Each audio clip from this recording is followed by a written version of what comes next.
Discipline is one of those words that gets thrown around constantly in fitness culture, yet very few people ever stop to ask what it actually means.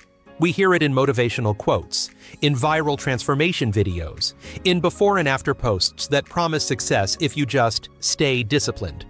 But discipline is not motivation, and it is not intensity. Discipline is what remains when motivation disappears, when the excitement fades, when nobody is watching, and when comfort becomes tempting. And nowhere is this battle more visible than in the debate between gym workouts and home workouts. Which one truly builds real discipline? Is it the structured environment of the gym or the lonely, quiet space of your own home? To answer this honestly, we need to look beyond aesthetics, equipment, and convenience, and examine the psychology of human behavior, habit formation, resistance, and self-control. At first glance, the gym seems like the obvious answer. You pay money, you travel there, you enter a space designed for one purpose only: training. There are mirrors everywhere reflecting effort, bodies in motion reminding you that you are not alone, machines waiting to be used, and an unspoken social pressure to work hard.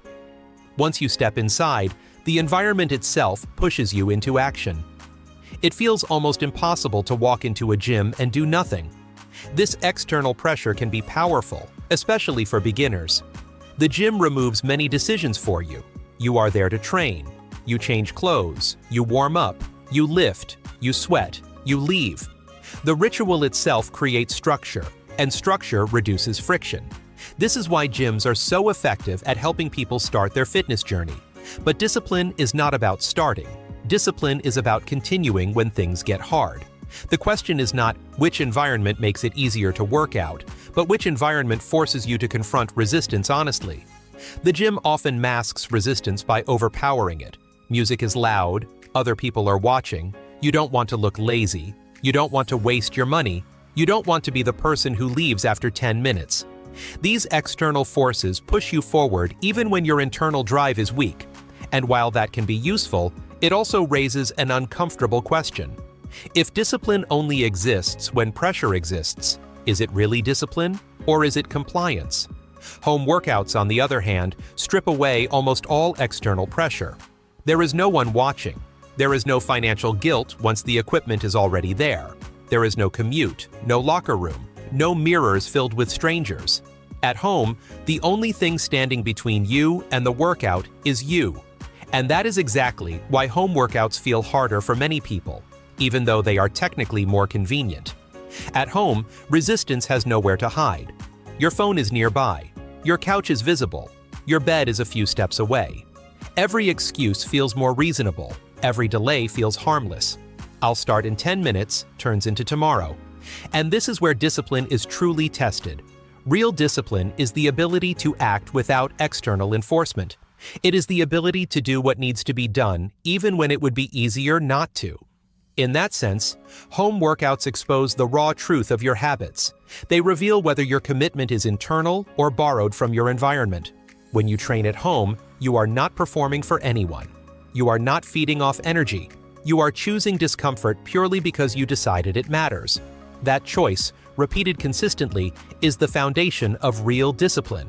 However, this does not mean that home workouts are automatically superior for building discipline. In fact, for many people, starting at home leads to inconsistency, frustration, and eventual quitting.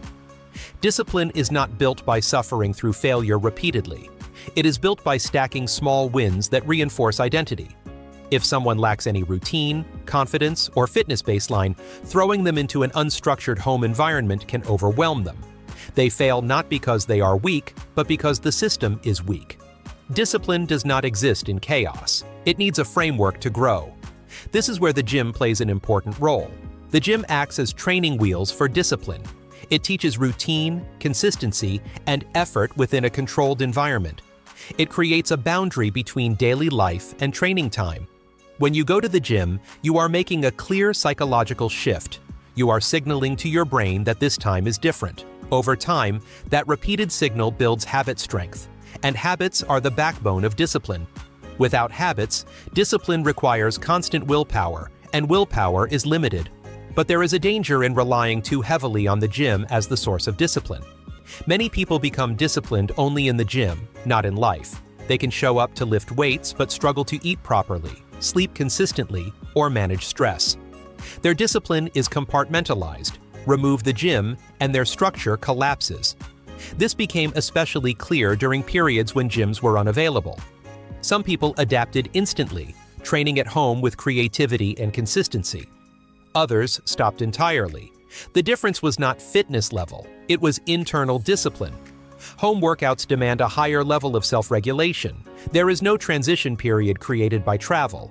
There is no separation between effort and comfort. You have to create that boundary yourself. This means setting a time, preparing the space, eliminating distractions, and starting without emotional buildup. This is uncomfortable because it forces you to face procrastination head-on. And every time you overcome that resistance, even briefly, you strengthen the mental muscle of discipline. Discipline is not built through intensity. It is built through consistency. A short home workout done 5 days a week builds more discipline than an intense gym session done once every 10 days. Discipline responds to frequency, not heroics. At home, workouts are often shorter, simpler, and less dramatic, but they happen more often for those who stick with them. Over time, this consistency rewires identity. You stop seeing yourself as someone who tries to work out and start seeing yourself as someone who trains no matter the conditions. There is also a subtle but powerful difference in ownership. When you go to the gym, you are entering someone else's system. Someone else chose the layout, the equipment, the rules. At home, everything is yours: the space, the timing, the structure. When you succeed at home, the credit cannot be outsourced. You cannot say, "The gym motivated me." You have to say, "I showed up." That ownership strengthens self-trust, and self-trust is a core component of discipline. That said, discipline does not mean isolation. Some people confuse suffering alone with strength. The gym provides social accountability, which is not weakness. Humans are social creatures. We evolved to perform better in groups. Training around others can elevate effort, focus, and standards. Seeing people push themselves can recalibrate what you believe is possible. This is especially important in strength training, where confidence under load matters. The gym environment can raise your ceiling.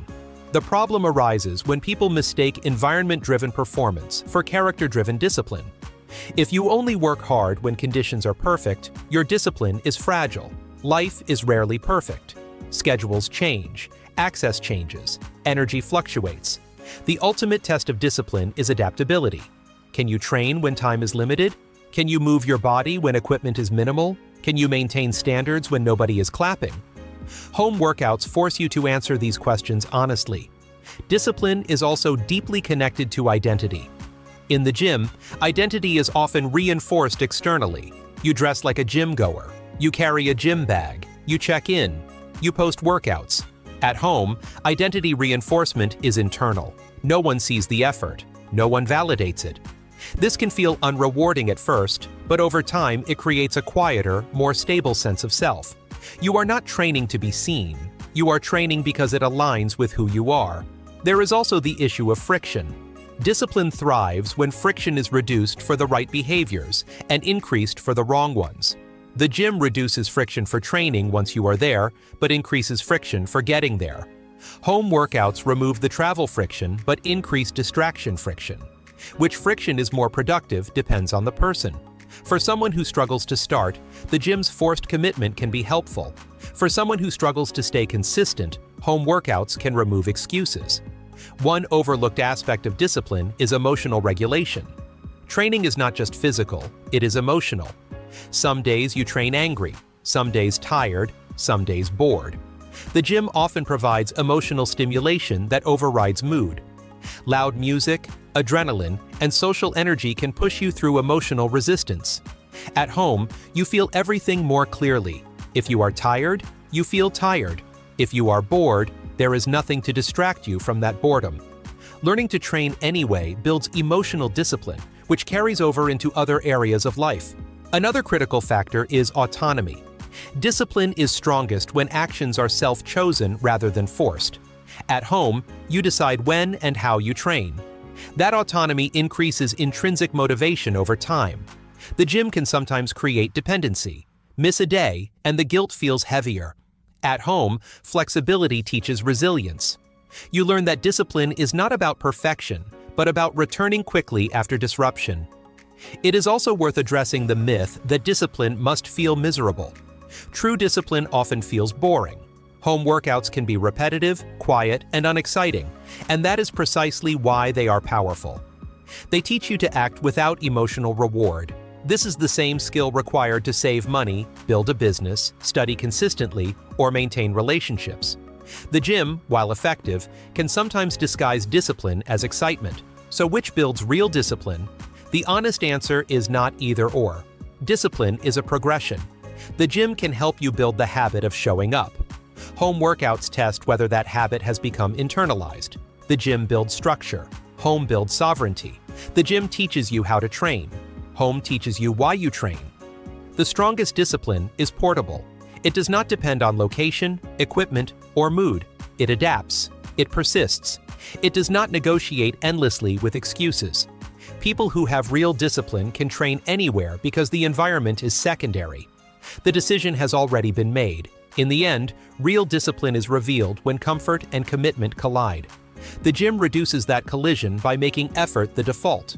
Home workouts intensify it by making comfort omnipresent.